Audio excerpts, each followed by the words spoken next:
Thank you, Olivier, and thank you, Marine. So let's turn it to Christian now for SpaceDream and talking about solutions for universal spaceports.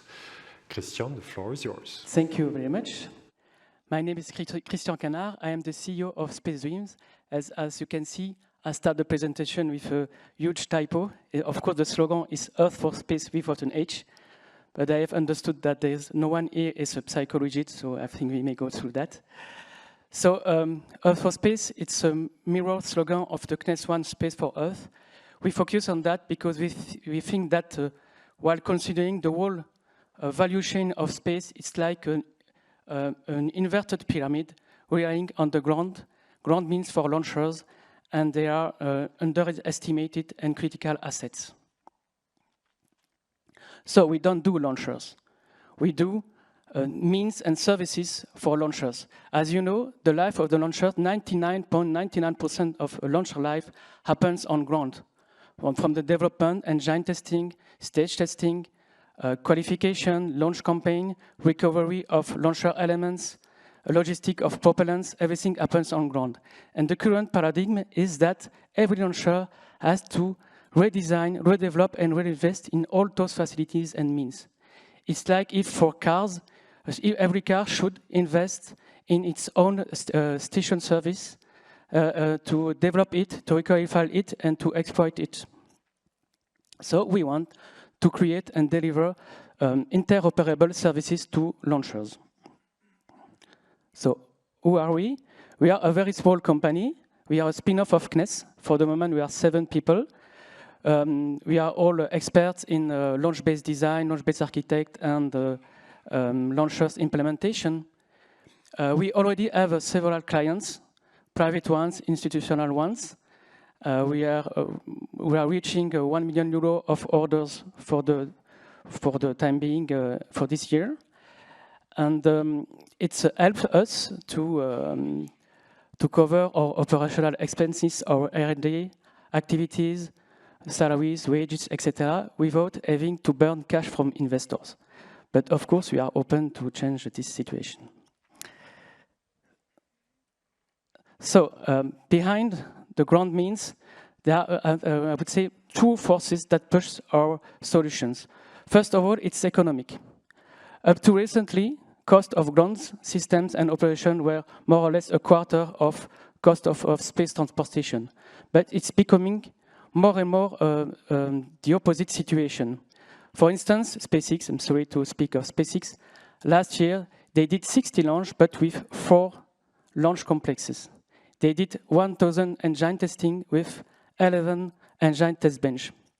And with recovery of launcher elements, of course, the relative cost of the vehicle will be lower than the cost of the ground segment. And what is very interesting is that absolutely no one cares about that, so we do. Another force that pushes us is strategic reasons.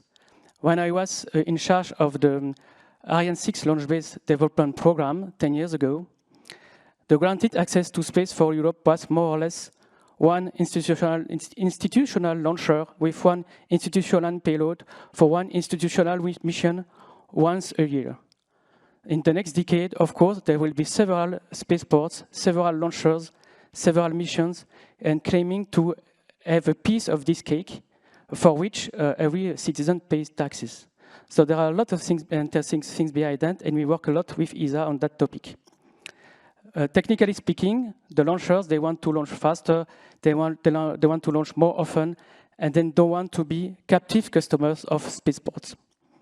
And in the end, everyone speaks of standards, everyone speaks of interoperability, but nothing exists in reality. So we think that our solution could cope with all those needs and problems. So what we design, it's called the new pad for next generation universal pad. It's a modular mobile launch pad capable to answer to the needs of several different launchers. You may assemble module à la carte, and then you build your spaceport for the mission. All the services are operatorless. This is the launcher itself that calls for the services. So now I see all the Dassault system engineers looking at the left side of the picture, matrix side.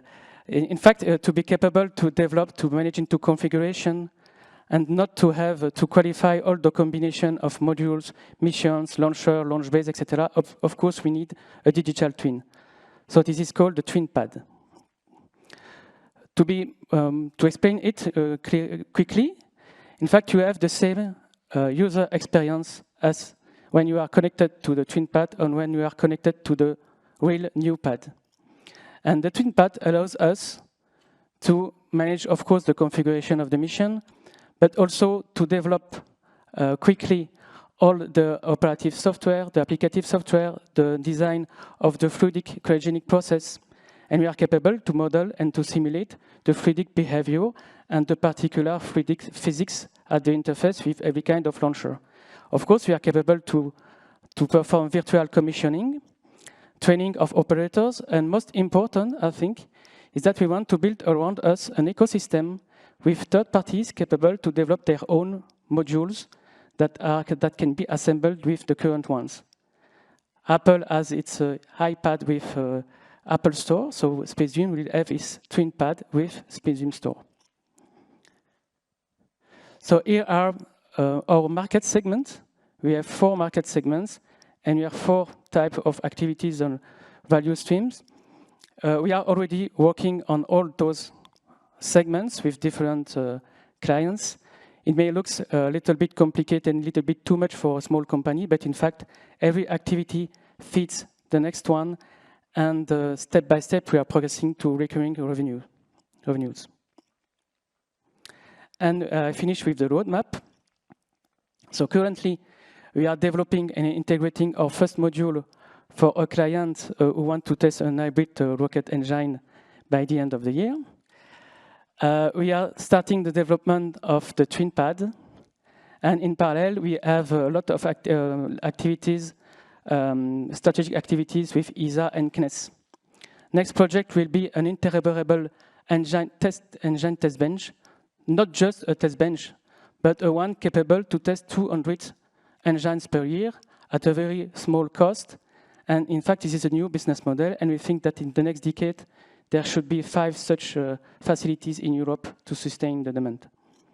And of course, step by step, we are progressing to the new pad, which is a global comprehensive solution and that can be sold to friendly countries who want to become a space nation, for instance. And also, there are business models based on the selling of new pad services to launchers. And that's all for me. Thank you.